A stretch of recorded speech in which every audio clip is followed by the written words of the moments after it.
What's up, folks? Welcome back to the stream. It's Friday. We're looking at 40k articles. I don't know. Let's go. We have 2 articles, which is cool. I'm very excited about that. We have some orcs, some more orcs, morks, if you will. I was just being accosted by my cat, so we'll see if she comes back. We also have 1,000 Suds on the docket right now, which I think we're waiting on currently, but should be posted like any minute.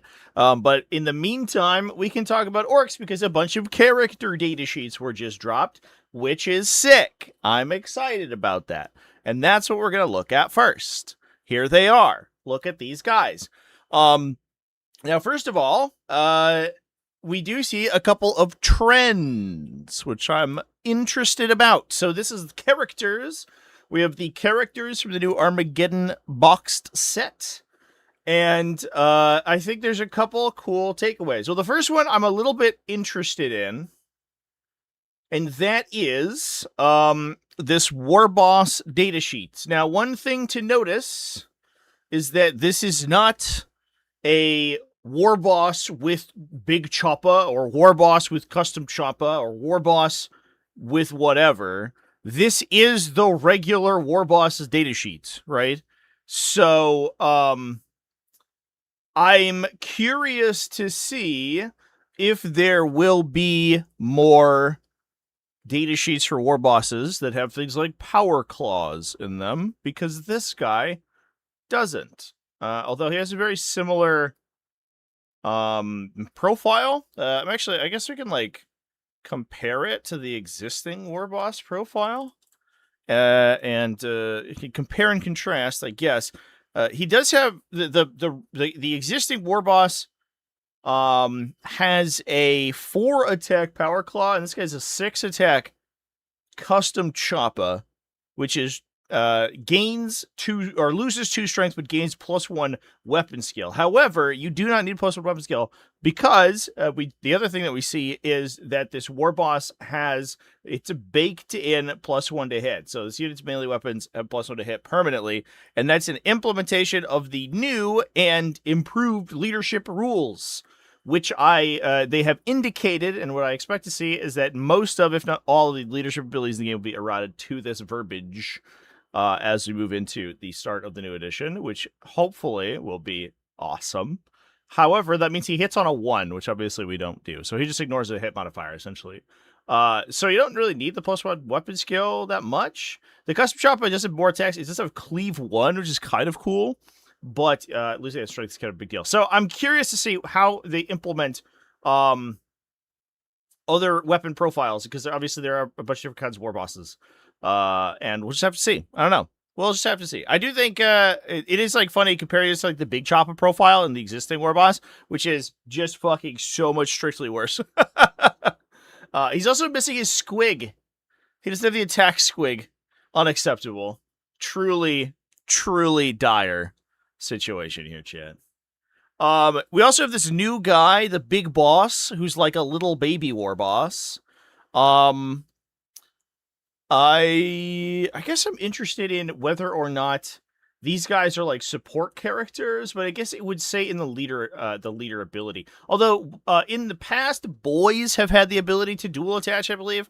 I think the dual attachment rules are on boys specifically, and this guy is not character keyworded. So if those rules don't change, then he could dual attach alongside a War Boss anyway, and you could be +1 to hit with sustains and +1 charge, which is actually kind of horrifying when you put it all together. I don't know if that's gonna remain the same, so we'll just have to see, I guess.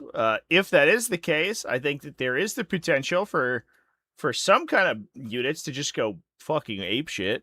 If we're like that opens up use of, well, I guess he kind of overlaps with Warhorde. I was gonna say it overlaps use of boys outside Warhorde, which I guess is true. This guy's pretty cool in like a Green Tide, I guess. But Warhorde, what Warhorde's really good for is buffing other units like Knobs and Breaker Boys and stuff. So I don't. we'll see what detachments look like, I guess. The fact that he's overlapping, I think, with the best detachment in the faction is a little bit awkward. But we'll see how things go. We'll see. There's a lot of changes happening to the faction at the start of the edition, so we'll see what happens. In any case, this guy gives you sustain, so like an equivalent to +1 to hit that doesn't require a war boss. He doesn't hit as hard. He does have cleave 1, but he's 1 less strength, 1 less AP, 1 less weapon skill. I do feel like he's kind of baked in that you would be taking him alongside war boss. But also like sustained 1, buffing him and the characters, any attached characters already additionally in the unit, is kind of sick. Because we have then between the power claw in the unit and the 2 characters, we're swinging potentially like 18 2-damage attacks. Hitting on 2s mostly hitting on 2s, maybe some 3s in there on the regular knob inside the unit. All with sustains, which is kind of sick. That's very good.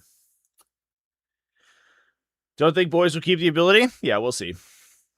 We'll see how it goes. Remember when we thought the charge rules was just a +1 charge nerf? They just put +1 charge on every unit, yeah.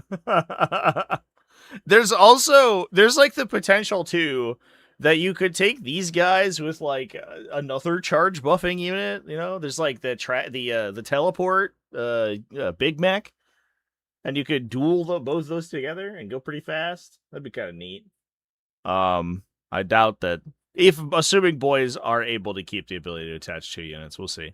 It does feel like they will want to rebuild stuff alongside the new like leader and support abilities, the leader and support mechanic, and so it would surprise me if the ability to dual attach was still on a unit datasheet and not a character datasheet. But who knows, man. I mean, the attachment rules in 10th edition already are so convoluted and confusing for some factions that I wouldn't be surprised if they sort of stuck around for a bit there. Banner Knob is the next one. He gives his unit +1 toughness during WOG and a 5+ invuln save unit wide. That's kind of annoying. But I guess. Oh, he just gives you like 5+ invuln save all the time, not necessarily on WOG turn. Yeah, that's okay, I guess. I mean, the most important turn of the game is going to be WOG turn. +1 toughness on the unit. I mean, putting him to 6 is relevant because you hit like the strength 3 breakpoint. And the T5, like strength 5 anti-infantry weapons is pretty relevant. But the a 5+ invuln save, we'll see how many detachments survive the transition, right? But a 5+ invuln save is something that the faction gets access to pretty commonly, so I don't know necessarily if this guy's quite as exciting. He's OC 6, I'm just realizing. What the fuck? Wait, that alone might be worth taking this dude for. He's just 6 OC. You just run him onto objectives and he beats 5 dudes. He puts the banner on the objective. He's like, this is mine. I kind of love that, actually. He is the OC. Yeah, for sure. Edriong 6931 donated $5 through Super Chat. They said during the announcement boys can dual attach. I think the restrictions are Moreso gonna be Beast Boss with Beast Snaggers, etc. Oh, did they? Not in this article, though, right? Where did they talk about that? Was that just like in a video somewhere? If that's the case, then that does seem very good. It would be surprising if a lot of these like little sub characters couldn't go into boys alongside the war boss, right? That feels like kind of a core, fundamental design to the Ork faction. In the 11th edition box reveal stream. Oh, okay, I gotcha. In the Armageddon video. I'm gonna level chat. I don't watch the Armageddon video. I'm sorry. I actually didn't expect them to be rules in there. If it was like just talking about models, I was like, yeah, all right. But fair enough. The Pain Boy grants this unit a 5+ feel no pain. Has hold still and say Arg when he scores a critical wound with its Erdy syringe against a non-vehicle unit. Also inflicts D6 mortal wounds. This is basically the same as the existing one. Yeah, it is in fact, I think, identical to the existing one. 5+ feel no pain. His top line's the same, and he still has the Grot Orderly. Yeah, okay. Well, he's identical, it looks like. I guess like his weapons have a different name now. So that's good, I guess. It's interesting. So they rebuilt the model. They redesigned the model, right? So like he's got these like little syringes and stuff. But he has the same. They just gave him the same weapon profile, so nothing changed. It's just called something else now. Instead of being a power claw, it's just the tools. So I guess like, I guess this little Edward Scissorhands looking thing is like strength 9. Which is kind of funny to think about, you know? What's stronger, like an anti-tank microwave gun or these like guys' 2 little fingies?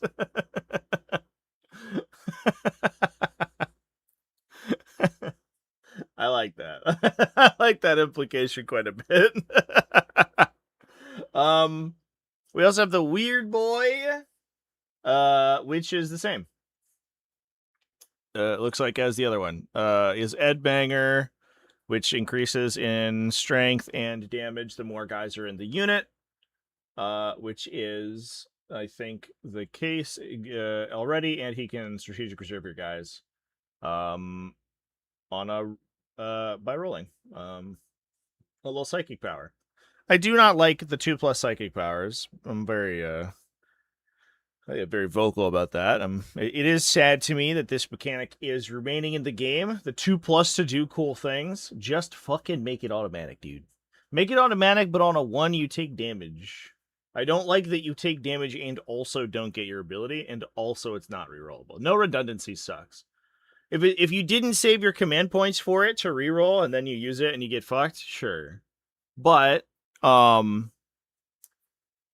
if you're gonna make it fallible, give the player a way to mitigate the RNG, which sucks, but it is what it is. Maybe I would love psychic abilities to be rerollable potentially. Edriong 6931 donated $2 through Super Chat. You do not like green eggs and ham. Yes, I do, Sam. I am.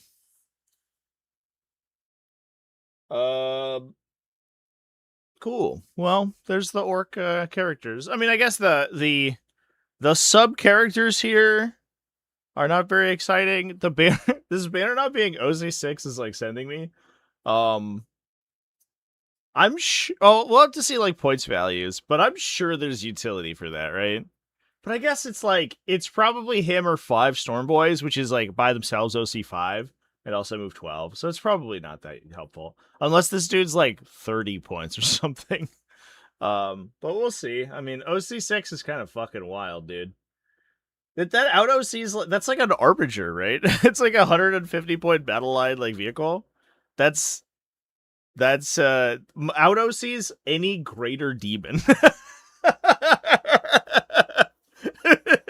Which is also crazy. Like, it's also wild because if I had to criticize the org faction at all, it would not be over a lack of objective control characteristic. If there's one thing that orcs do really well, it's pile idiots on an objective and take it from you. And so having this character be just like ludicrously high OC is just so funny. I guess maybe you could like set up some weird combat slingshots where you steal 2 objectives with 1 unit. Just because you could like slingshot this one dude onto an objective and take it. I don't know. That's very funny.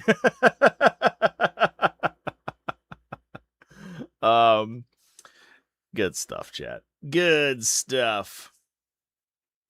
Can the war track not lead bikers? I don't know if I could ever lead bikers, chat. Y'all are talking about these biker joining mechanics, and I think you're trying to gaslight me. I never saw any biker mechanics in there. 1000 Suns article did just drop, so let me set up my my little video viewer here, and we can look at it. We can watch the video. There we go.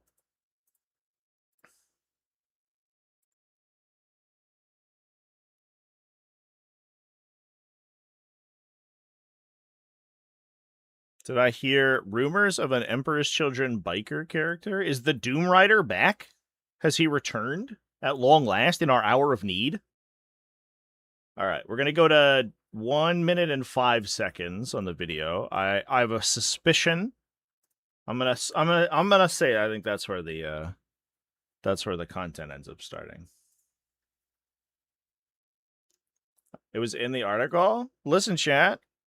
I woke up late, and at the time I recorded, it wasn't in the article, so I don't know what to tell you. I think you're gaslighting. A fairly straight up and down design point because of at times having a limited that's on my selection end. of units Sorry, chat, to work with. I think the new design space. Hold up, I can't hear this thing.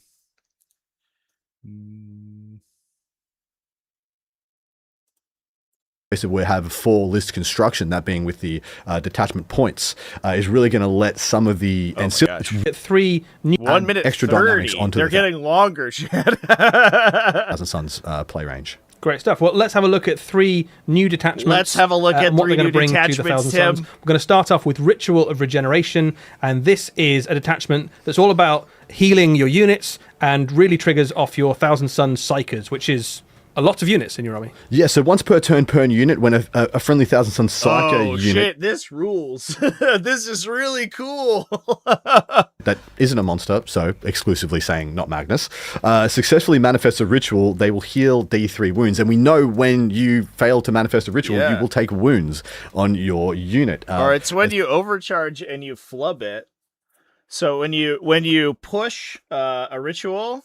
empower a ritual, and then you roll a doubles, you eat damage. However, in most cases, that is, you are successfly casting, right? So you're gonna take D3 and then heal D3, right? So it's just offset entirely off one detachment point for on most units. Obviously, it doesn't work on like Ahriman or Demon Princes. On most units, entirely offset the downside of failing rituals. Fucking sick. So getting that back on your Psyker at a minimum, I think, is a fantastic way to stay in the game. One of the I've played against 1000 Suns players when the wheels will come off a little bit and the dice just don't rock up for you during that phase, and all of a sudden, not only do you not have your army roll active, but you've taken a bunch of wounds. This is a way to get all of that back and then some. I feel that in my bones so hard. It's the worst feeling in this current incarnation of the 1000 Suns army ability, where there is just like a 10% chance you instantly lose the game based on your psychic phase. You're like, well, I rolled 3d6 7s on all of my rituals. Half of them failed to get off on the empowered state. I got off reroll 1s to hit, and I did 1 damage with a Doom Bolt and took 12 mortal wounds on my own army. And then you just lose. You're like, cool, man. Nothing I can do about that. I literally used 100% of my dice fixing. Being able to potentially heal off of those, I think it offsets the downside. I don't know necessarily if it's like massively changed the game. You would generally, I think, be more excited about killing your opponent than healing yourself, but I do think that's a big deal.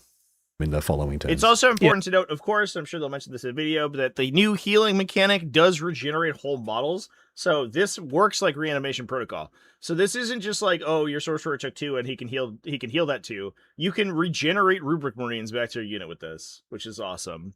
There's also the cases where in some situations you can like place units or place models back into range of people, right? Especially for stuff like SOTs and flamer rubrics, where they have a short range weapon. Being able to lose models and then reposition them by regenerating them is actually has the potential to put more models into range, because Thousand Sons do tend to be this short range army. There's like a lot of like random implications with healing that I think are going to be pretty powerful. Yeah, and obviously your Thousand Sons tend to be quite durable as well, so the enemies had to work quite hard to take those wounds off you in the first place, because you tend to have solid armor saves, invulnerable saves, things like that, so those wounds back really does hurt your opponent. Well, exactly right. So this is a Thousand Sons Psyker unit, which is a lot of the good ones, in addition to being able to join them here, there, and everywhere. And of course, all the Thousand Sons Psyker units are multi-wound as well, so this is going to come up a lot more than you would think on face value. A couple of enhancements in the mix there as well to make them even more durable and get those wounds back even better. You've got one called Curse of Life, which is an upgrade you can give to a Thousand Sons Psyker, and basically means whenever you get those wounds back, you get 3 more wounds on top of the detachment. Holy wounds. shit! Yeah, so this is an interesting one. I mean, so it's specific. Wait, what? That's crazy. It says you don't get models back unless there's some wording changes I'm not aware of yet, which says you don't get on top of the detachment wounds. Yeah, so this is an interesting one. I mean, so it specifically says you don't get models back unless there's some wording changes I'm not aware of yet, which could well be the case. This is a fantastic, because it says wounds healed, and so I think this is a very special kind of ability. Wait, and it so doesn't come along very often. Please just read me the ability. You're like, well, it heals extra 3, but not if you heal a guy, only if you heal one guy. Okay, is that the case? Often. You've also got one in there, which is... Well, that actually seems not very good. That actually seems kind of trash. Heal D3 plus 3 on one model? I guess it lets you get your, like, Scarab Occult Terminator back, but there's almost certainly better enhancements on the SOT Sorcerer. Unless that's an upgrade, but they didn't say. I don't know. That's bizarre. Vitality, which is an ability where when your Psyker has died, you can get back up on the roll of a 2-up. That's a really powerful ability for those units that have it. Quite a rare ability in Warhammer 40,000, but one that's almost always taken when it's available. Most of these Psykers are going to come back with 3 wounds, so they're going to have taken 1 or 2 damage, and then can heal that back later in the shooting phase. That's very cool. Yeah, so one of the interesting interactions we've had with Thousand Sons over the previous edition was that the characters was where all of the army resided. You had units, but the characters was where the power was. And a lot of the time, every time you took a character, ostensibly they're toughness 4 with a handful of wounds and a 3-up or 5-up save unless they're in Terminator armor, but they do such fundamentally exciting, dramatic, and impactful things. So much damage from Infernal Masters, giving out premium debuffs and buffs from, Exalted Sorcerers on discs, that you would want to have a bodyguard unit at all times in almost every interaction. This allows you to take one of those pieces and just be like, go kill an opponent's utility unit. Oh, you got shot. Get back up and kill another one. This is, honestly, this might just be like windmill slammed, especially because this is probably a 1-point detachment, right? This probably just gets windmill slammed on your like utilities Angor Shaman. And he just comes back to life once per game. He's just a little utility unit you get twice. Which is fucking awesome. He like wanders around. He's infantry keyworded, right? In addition to mounted, so he can be hidden. So he can like wander around into train features and hide, and your opponent has to come kill him, and then he just regenerates one time. That feels really strong. I don't know necessarily if this is going to be something you put into the combat sorcerers, but at least on the little utility guys, that feels incredibly good. It gives you double duty out of some of these skirmish pieces, and it's okay to take some of these characters by themselves in that role. So you think about something like a Thousand Sons Sorcerer on a disc, correct, something like that. You whiz it up the board, you do an action or something, take out an enemy unit, can be slain and then come back into the Come fight. back. Yeah, and then just zoom back to your lines or continue on its journey. I think it's fantastic. Great. You've also got a stratagem in there which helps you with the scoring, the action play within the game, which is multitudinous limbs, which basically means that one of your units can advance or fall back and still complete an action. Yes, exactly right. And of course, we know it's going to be one of the fundamental abilities, and being able to perform actions consistently is going to mean your score is consistent. And doing it over multiple turns from different positions and places on the board is going to be really important. Boss of utility. Well, let's move on to the next of the detachments. This is Servants of Change. And then they didn't even talk about this in the video. Mutagenic magics. Start of the fight phase. Engage Thousand Sun Psyker, which is not non-monster vehicle, right? It doesn't require infantry like everything else that the detachment does. Select an enemy unit, engage with your unit, roll 6d6 for each 4+. The enemy unit suffers 1 mortal wound. This is a fucking windmill slam of a detachment. Holy shit, dude. You get a regenerating character. You get a character who units that can do actions and still shoot, which is awesome. That like makes them into little like salamander and furnace marine squads, right? On your rubric units if you have the enhancement in that unit. Holy shit, dude. What is happening right now? Oh, you're just gonna that's your whole ass right there, Inky. And you're healing yourself. This attachment is incredibly strong. I don't know. I think, especially because of the implication that you can take this alongside other stuff. We'll see if they talk about detachment points.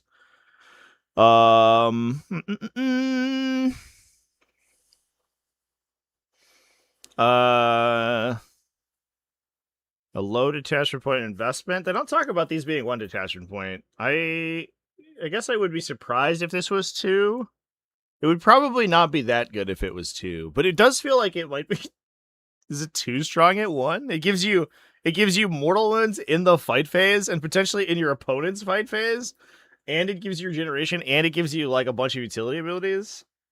Yeah, that's fucking actually a nuts set of effects. I don't know what else to say. I guess thank God it doesn't heal Magnus. I guess is the one upside. All right, what are we talking about next here? This is a detachment that riffs off the Zangors, both the Zangor troops, but also the Enlightened and things like that. So lots of different things in the mix here. Let's talk about what it does. So straight off the cuff, Zangors, so the regular Zangors, not the Enlightened, will get battle lines. So you can take double the amount than you would otherwise. In addition, in your shooting phase, while a friendly mutant unit is shooting, enemy units have +6 to their detection range. That means vortex this beasts. in particular comes to mind for the Great Bowed Enlightened with great bows. They will just shoot if no other. I mean, I guess.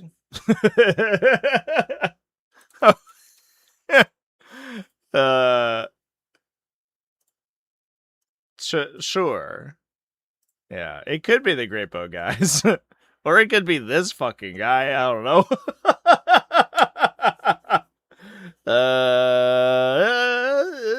Maybe it is the Zangor Great Bows. You know, maybe it is those guys. With no other impacts to the hidden mechanic, they will just shoot them from 21 inches away rather than 15, which is it's quite a lot. And they're quite fast as well, so you could move those forward. You can get a bead on an enemy unit. You could shoot at them in a place where they thought they were safe. A little bit of an effect for like fantastic skirmish piece in the game as it sits right now, and this is going to add a much broader breadth of what they can offer to you, because they won't just be going out there to do actions. You can take larger squads and actually hunt your opponent's utility pieces that they think are going to remain hidden.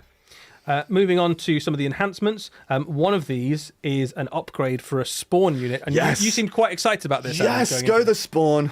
Best units in the entire game. I'm not sure that is technically true, but yeah, it's correct.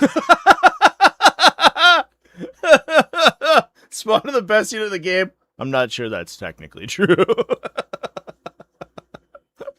This is Thicket of Bladed Bone. What a name. And a spawn unit only. This unit's melee attacks have +1 armor penetration and cleave 1.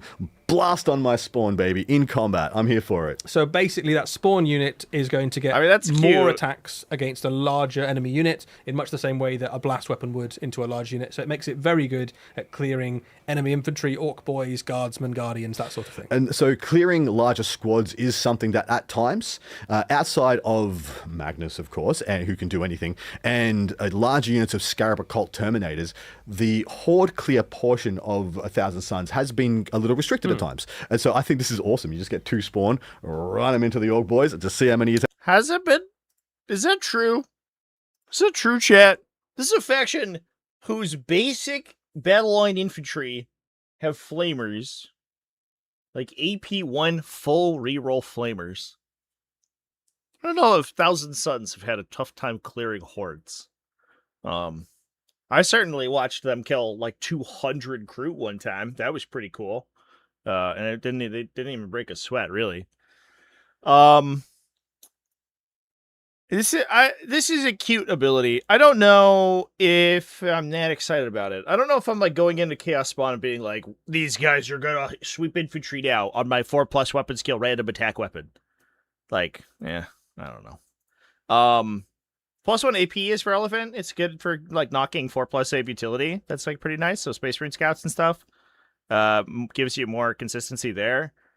However, you are making your Chaos Spawn more expensive, and that's a unit that you really want to keep cheap just because you want to perform utility like actions with them, and just they're hard to kill is like the really reason you're taking them. Because they're 5+ invuln save, 5+ feel no pain, and they heal, right? So you have to kill them, otherwise they're gonna regenerate. Especially if this effect well, I guess the way that this is written, this would regenerate 1 model and not heal the second model back, but who knows if that's going to get rewarded.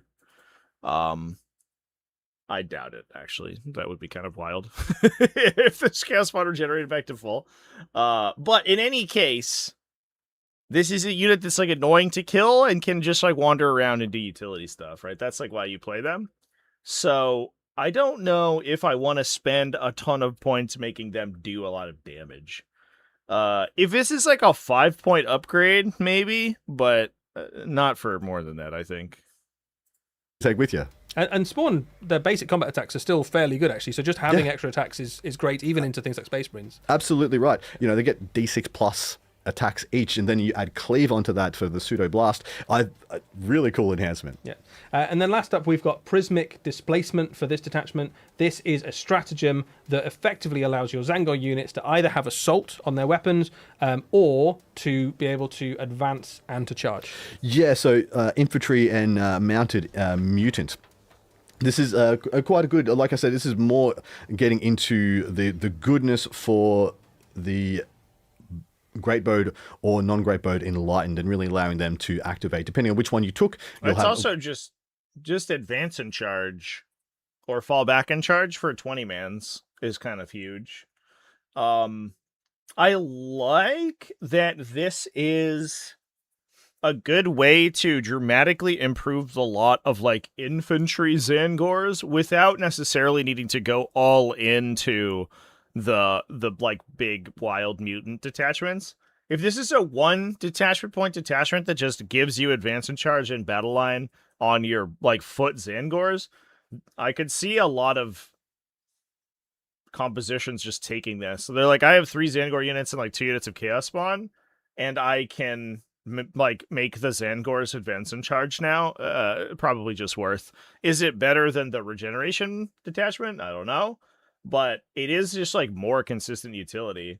Feels like consistent utility is like the name of the game. Also, this allows you to fall back and shoot the exalted disc sorcerer inside your Zangor Enlightened unit, which is actually kind of sick because that guy always gets stuck in melee and then just like vibed for the rest of time.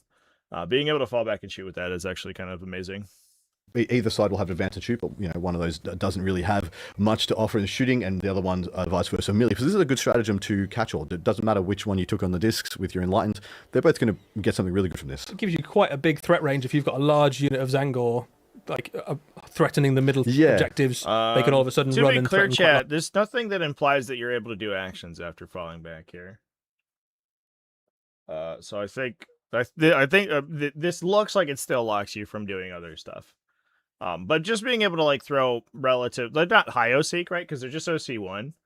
The regular infantry Zangors, but there's like you can take up to 20 of them, right? So just being able to throw like 10 or 20 OC onto an objective for advance and charge is actually pretty nice. Large portions of the board. Agreed.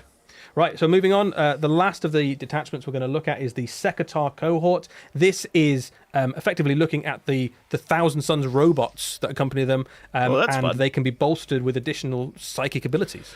So, perfectly said, because Sekitar robots' attacks have the psychic ability. This is something to unpack in and of itself because it has fundamentally changed. Yeah, so psychic used to just be a keyword. Psychic attacks now ignore modifiers to hit. So that's very significant in the shooting phase because it means that cover doesn't do anything against them. They have ignores cover and then some, depending if they have any other additional modifiers. That's actually huge for So it's already just a great and powerful place to start. So your Sekitar robots... Actually, it would be... I think the Sekitar robot profile would really struggle if they didn't get ignore cover somehow.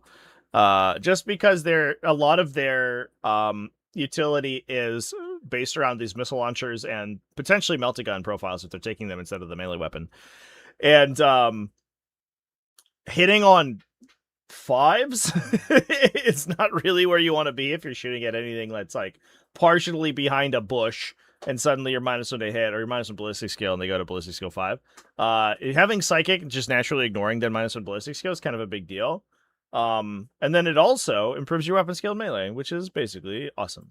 Essentially, against units in cover, have +1 to hit and ignore any furthers. In addition to that, they will get Infusion, which is an aura, and friendly Sekitar robots units within 12 of this unit, which is any Thousand Sun Psyker in your army, will get +1 weapon skill. So they're getting almost the same bonus as I do from the psychic ability in melee as well. Huge. And 12 inches is not that hard to engineer. Yeah, it's worth saying as well with that psychic ability, that will apply to any of your psychic attacks, which might see more melee profile Sekitar robots too.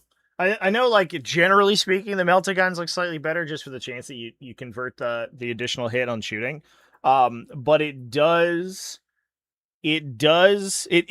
create these situations where you have this unit that can jam, right? They can push really aggressively forward and they can hit stuff turn 1. But a lot of times they just don't kill the utility unit they're attacking because they're like, I hit on 4s, 3 hits, 2 wounds. I kill 1 guy. But that +1 weapon skill, I think, changes the math quite a bit there. They're 3 2-damage attacks in the baseline profile, right? I have to, yeah. So if we take a peek, they're 3 strength 10 AP2 for 2. If they ignore modifiers and hit on 3s, and it's not that difficult to get a sorcerer into that position, especially if you have hidden models or you just have like Zangor shamans or something running up the middle. A lot of times you'll have sorcerers that are kind of like in random spots, and just being able to like throw 1 up and then chain 1 Sekitar back to get the whole unit +1 to hit. Suddenly, like a unit of 4 should convert 8 hits, I guess, into probably 7-ish wounds. So your chances of killing like 5 2-wound models is much higher. It's not guaranteed, but it's significantly higher. And if you shoot them with the flamers on the way, you're probably going to kill them.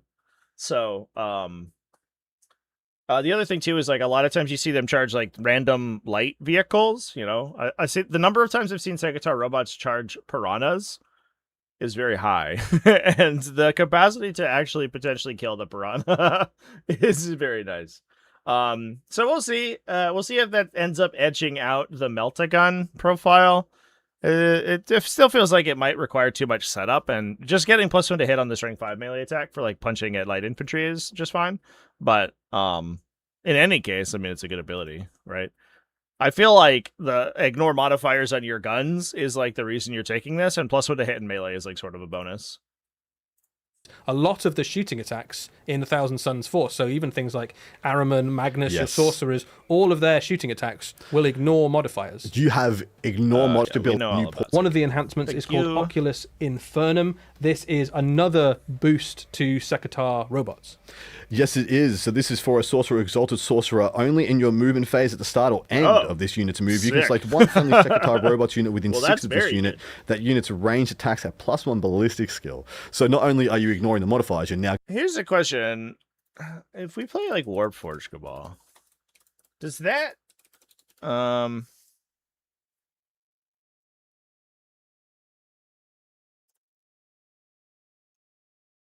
or no, if we play the, so there like are ways to gain like the psychic keyword, right? But nothing keys off of having psychic unless we are talking about explicitly like the Predator datasheet. But do those require psychic keywords? Oh, they do. All right, that's too bad. So we can't, for example, empower our predators by shooting stuff with Sekitar robots. That doesn't work. Too bad. Too bad. So sad. There's no like other like weird shit you can do, right?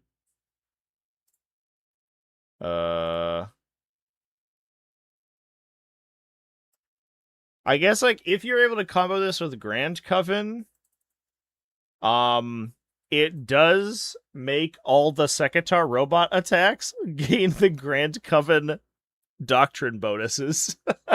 So we could be firing like 18-inch range Beltagons and flamers from our Sekitar robots, or +1 to wound. That's really good. Hold up. This is fucking sick. Huh. It feels like 8 Sekitar robots into the Grand Coven detachment could be in our future here, chat. That's wild. Are getting better in the other direction. Yeah, so you've gone from potentially -1 to +1. Especially alongside this. So this is an upgrade. You can take it on multiple sorcerers, and each one can give +1 to hit to a Sekitar robot unit. So they can all be hitting on 3s ignoring modifiers. In both shooting and melee. Ooh. So a huge swing Massive. in terms of the efficacy of the shooting. Yeah, definitely seeing this as a unit of 4 Sekitar robots with melters, and of course they'll come with their associated missiles. And then, just a supporting piece in Exalted Sorcerer floating around, getting angles to use some of their buffing and debuffing abilities, ranged abilities, Doom Bolts, for example. And then, yeah, just giving these Sekitar robots essentially hit on 2s. Nothing you can say about it. They're just going to hit on 2s. Very respectable. And then last up, a range of stratagems, as you'd expect. They're going to hit on 3s with ignoring -1 to hit. They don't actually hit on 2s, to be clear. One of them we're going to look at is Warp Fields. This is a -1 to wound against attacks that have a greater strength. Geez. So a really good way of keeping those Sekitar robots. It does require that you have a This psychic whole nearby. detachment feels like if you wanted to build around those psychic robots, you could now make a fairly respectable force with those as almost the core damage dealing force. And apologies, I think I might have been hitting on 3s on the Sekitar robots. But despite that, I think this is one of the perfect examples what I was talking about at the start, in the intro to this, in that if you were to just take 2 units of Sekitar... I wonder if there's a production guy who's just like, 3s. Adam, they hit on 3s. Base 4, hit on 3s. That's okay. Robots. That's a weird profile. It is strange for like your weird, like sort of like super heavy infantry vehicles to be 4+ robot scale, but it is what it is. In your, any of the detachment, Rubrique Phalanx, for example, and just take 2 ancillary units of Sekitar robots, and this detachment, I think you just enhanced so much of your army. Like, of course, you should definitely just take the spawn, different detachments. But this is a great example. You can take both at them. It's okay. 2 good units in your army that bring scout, which is something you don't really get. Of course, that's one of the abilities of Sekitar robots, and you just enhance the way your army plays. Completely reinvent. Or you can fully lean into it and go, actually, this will be the core of the army, or it can be a great bolt-on to an existing force. Exactly right. I think this is a very exciting attachment. In addition to the other 2, I love the Ritual of Regeneration as well. Getting wounds back on units. I think the tough part is that all 3 of these are like a windmill slam. This is crazy. Like we just saw the Drukari article that's like, your heavy weapon Scourges get sustained hits against non-vehicles. And you're like, cool, dude. Like, sick, man. Alright. And then you come out with this where you're like, hey guys, we rebuilt the psychic keyword so that this like it ignores every new cover mechanic, and you're like, all right, well, sweet, I guess. And then also here are 3 absolutely transformative detachment options. You're like, what the fuck? That's crazy. This thing, and a beautiful bit of the ideology, 4,000 Suns coming back into the 4. And yeah, I think this is a really great package for 1,000 Suns. Great. Well, Adam, thank you so much for your thoughts. We will be back very soon with more Warhammer 40,000. I, for one, welcome our new Egyptian overlords, chat. Jesus Christ. These, I mean, sight unseen, obviously, not having taken a look at, not having seen, other factions and the totality of the new rules available to them, these seem phenomenally powerful. Assuming you're able to take them in addition to another detachment, these send a unit keyword so far that it feels like they could almost be 2 detachment points by themselves. I mean, maybe that's going a little bit far, but like it is wild how strong these seem. Like, given the fact that we're basically all the power level of every faction is on average just going to improve by adding a 1 detachment point detachment to a 2 detachment point detachment. So the level of that improvement, I think, is based on the power of that 1 point detachment, and assuming that these are all 1 detachment point, which I have no reason to believe that they're not. These feel like they take not only a very valuable unit keyword, right? Either every psyker in your army, okay, literally every unit besides like lone Zangors and random utility.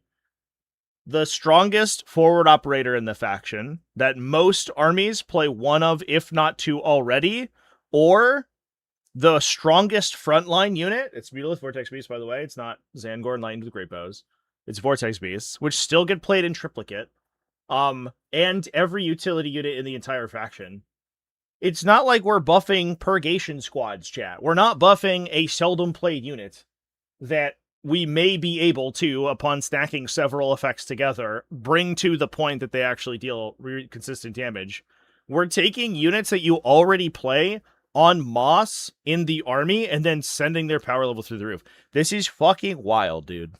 In addition to the fact that the psychic keyword change is going to basically make half of this faction now naturally ignore cover for no downside. I mean, Thousand Suns look fucking crazy strong. Crazy strong. I mean, this is already a faction that at the time of recording is performing very well, right? At the exit format of 10th edition is very good for Thousand Suns. They're not as good as like Chaos Space Marines, Pac-Man, all that stuff, but like Thousand Suns Defiler builds are just incredibly good. And this just compounds on top of that. So, fucking wild, dude. I don't know, man. It's insane.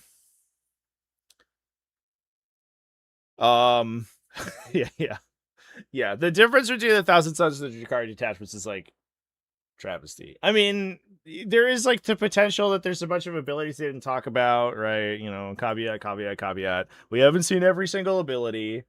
But we have seen the detachment abilities, and the detachment abilities for Thousand Suns are dramatically more powerful than they are for a lot of the other factions we've been looking at. And so, I don't know. Somebody really likes Thousand Suns in the design team. That's all I can say. That's where we're at, I think. So, yeah, there we go. Look forward to another edition of everyone complaining about Thousand Suns. Yeah, we'll see. I mean, it could be that they come with like massive points increases, and like we just see a billion overlaid effects for psychic units, and then the psychic units are just independently very expensive. I wouldn't be surprised to see units that primarily use the psychic keyword to go up in cost, for sure. Like I wouldn't be surprised to see that a bunch of the sorcerers and stuff go up by 10 points or something, and your Thousand Suns lists are actually much smaller. I am a little bit worried if they don't do that, especially for some other factions. Although, like, in fairness, too, if there is a push towards psychic weapons, this is so stupid. But, like, if because of the new psychic rules, if psychic weapons are a big part of the metagame, then, who tends to dominate that kind of metagame, chat? If everyone's like, oh, lords are changing, zoanthropes and things, get free, ignore cover, let's fucking go. You're like, I'm okay. Not only do they have the best psychic weapons, but they also have the best defense against everyone else's psychic weapons. They win both directions. They can't lose. You can't lose being 1,000 Sun these days. Absolutely phenomenal rolls for 1,000 Suns being previewed here. Wow. Strict upside for so far is what it looks like, which is crazy. Time to build a Sisters of Silence army. Let's go. The Grey Knight video implied that Psycannons lost a pip of strength. I think that Adam did not recall the correct profile. He also implied that Sekatar robots like got +1 to hit, right? Which is like they don't. So I think that some of these like the I don't want to say like lesser seen because like it's not like Psycannons and Sekatar robots are not, you know, very common, but I just think he forgot what the datasheet looked like in the Grey Knights video. Because he talked about like a lot of their weapons being lower profile.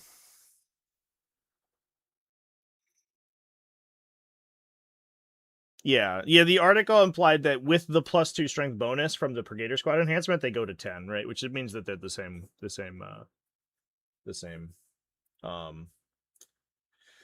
stat line as right now. We can just look at the article too. Yeah. So like if we go here, they do talk about the Psycannons going to strength 10. I think that Adam just forgot that they were strength 8. Because I think in Index they were 9 or they were 7, right? It didn't really matter. Like nobody played them anyway. But I think that for a hot minute or a 9th edition or whatever, for a hot minute they were lower strength characteristic. Yeah, chap. I don't know. I think 1,000 Suns look fucking awesome. So enjoy our new psychic overlords, folks. With that, everybody, I think I'm gonna hop off. Grey Knight Discord is expecting a 10-point bump across the army. It feels like a lot. I don't know. For Grey Knights explicitly, like a lot of their units don't really get the bonus. Like I know, you know, psychic and melee lets you ignore like -1 to hit modifiers from abilities and stuff, but it's very rare. If they like, I would be surprised if like primarily melee psychic units got that much of a change. Stuff with like mass ranged attacks, I wouldn't be surprised to see go up. But given the fact that Grey Knights were so underperform at end of 10th, I wouldn't even be shocked to see if they didn't change that much at all, and it's just pure upside for them. We'll see. So, I don't know. Anyway, folks, that is what we got going on for 1,000 Suns. Faction looks fucking sick, dude. I don't know. We'll probably do, I think we'll do a fun tier list once we get towards the end of preview season, and we'll just do like a seat of the pants faction tier list based on their preview articles. And right now, 1,000 Suns are like way up there, bro. Holy shit. Probably up near the top over there. So yeah, alrighty, folks, that's gonna be it for me. Please come check out my coverage of the Geekdom Con GT. That's gonna be starting tomorrow at 11 a.m. U.S. Eastern Time. It's really fucking late, for whatever reason, but it's gonna be. That's when it's gonna be. I'm gonna send you all over to that stream event page as soon as we're done here. But I'll see you over there. I'm about to leave and go set up for that in about an hour or so. So that's going to be fun. So yeah, thanks everyone for hanging out with me. Keep it classy, folks. And I will see you tomorrow. Good night.